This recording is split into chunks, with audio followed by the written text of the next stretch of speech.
Waumini wa dini ya Kiislamu kutoka maeneo mbalimbali duniani wametakiwa kuwa ni watu ambao wanatekeleza ahadi pindi pale wanapoahidi wenzi wao, lakini pia wasiwe ni watu ambao wana tabia ya kutoa ahadi za uongo, hali ambayo inawaacha watu katika matumaini na kisha ahadi hiyo isitekelezwe. Wito huo umetolewa hapa hii leo katika msikiti huu wa Jamia Nurul Hikma uliopo maeneo ya Temeke, Mwembe Yanga, katika mtaa wa Yombo na mlinganiaji wa dini ya Kiislamu Imam Maulid Hussein, ambapo amewataka Waislamu hao kuwa ni watu wenye kutekeleza ahadi. Tekelezeni ahadi mlizoahidiana. Nayo ni maisha ya jamii. Yaani katika jamii zipo ahadi ambazo watu wanapeana, na unapompa ahadi mtu, maana yake umemwambia aache kutegemea vitu vingine akitegemea ahadi yako. Huu ni mfumo wa maisha, watu wanaishi kwa namna hii. Lakini kama watu hawatekelezi zile ahadi ambazo wanazopeana,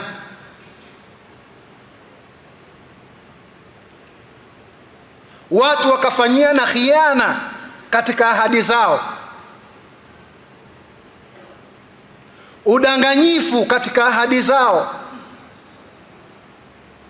bila shaka hiyo jamii hata maendeleo yake yatachelewa.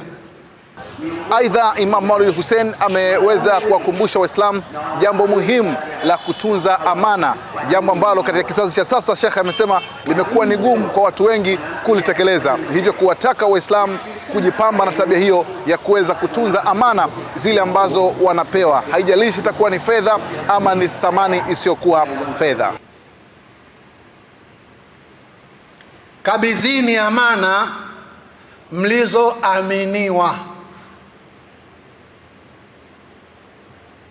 Amana mlizoaminiwa hakikisheni mnazikabidhi kwa wenyewe bila mapungufu.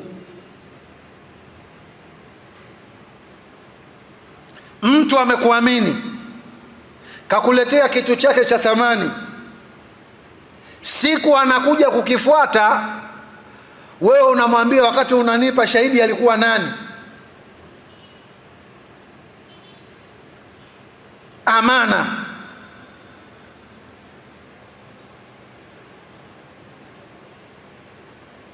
Amana kwa maana yake pana.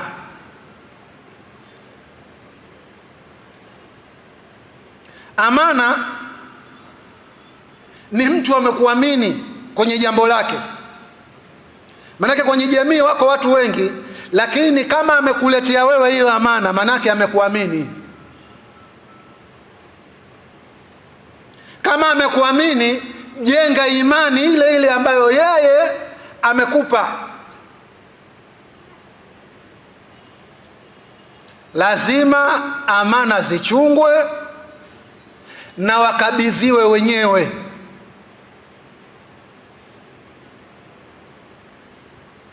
Amana inaweza kuwa ni pesa mtu amekukabidhi. Amana inaweza kuwa ni pesa ambayo mtu kapoteza. Amana inaweza kuwa ni pesa ambayo mtu kakutumia kwa makosa.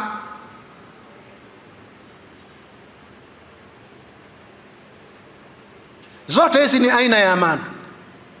Kwa upande wao, baadhi ya waumini ambao wamebahatika kuswali katika msikiti huu, waliopata nafasi ya kuzungumza na Kishki TV, waliweza kutoa maoni yao juu ya kile ambacho wameking'amua kutoka katika hutuba hiyo. Alaykum salaam wa barakatuh. Kwa jina naitwa Abu Shadia Said Salum Hamud. Naam, hutuba umeelewaje siku ya leo? Kwanza nimetokea Dodoma, nikiwa Dar es Salaam, msikiti wangu wa kuswali swala ya Ijumaa na kwa msikiti wa Sheikh Kishki. Wallahi hutuba ni nzuri sana, na ujumbe wake unasisimua katika kitu ambacho zama za sasa hivi tumeghafilika nacho, ni kuwa na amana. Kwa hiyo ujumbe ni mzito, ni mkubwa, na mada yake ni kubwa, nzito, lakini kubwa zaidi inshallah, kwa sababu tumesikia na tumelinganiwa tuingize kwenye utendaji. Shekhe kiukweli kaongea mambo mazuri ambayo kahusia sana kwenye swala la amana, ndo kasitizia sana kwamba tujali sana amana, unajua, kwa sababu kuna baadhi ya mambo haitaki, kama hivyo alivyosema kwamba kuchukua mali ya mtu bila ruhusa umekuwa umeharibu amana hapo. Nimeelewa kwa kadri Mungu alivyonijalia. Ni hotuba nzuri na mafundisho mazuri inshallah. Sheikh Maulid ameeleza kwamba kuhusiana na mambo 6 ambayo tutakapoyafanya na Mtume Muhammad sallallahu alaihi wasallam atakuwa ametudhamini pepo. Miongoni mwa aliyoyasema ni kule kutekeleza amana. Utakapoaminiwa basi itekeleze ile amana, usije ukaifanyia khiana, kwa sababu kama utaifanyia khiana kitakachotokea basi utaikosa ile dhamana ambayo Mtume Muhammad sallallahu alaihi wasallam amesema.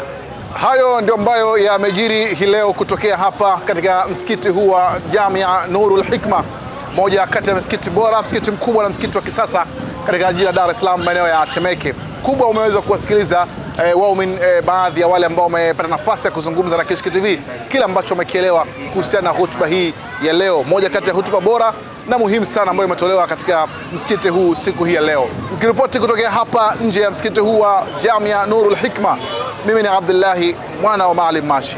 Kutokana na maombi na ushauri wa wadau wa Kishki TV duniani kote ya kuomba kuichangia Kishki Online TV ili nao wapate kheri zinazotokana na kazi hii, sasa milango ipo wazi kwako Muislamu popote pale ulipo. Unaweza kuichangia Kishki TV kwa kutoa sadaka yako ili umma wa Waislamu uendelee kunufaika na maudhui ya vipindi mbalimbali vyenye ukumbusho na mafundisho lukuki kutoka hapa Kishki TV. Kumbuka kutoa sadaka hata kwa kiasi na ikhlas na kufurahi pindi itakapofika korabuka. Changia Kishki TV kupitia Airtel Money 0789445555 au Vodacom M-Pesa 0746588888. Jina Kishki Online TV.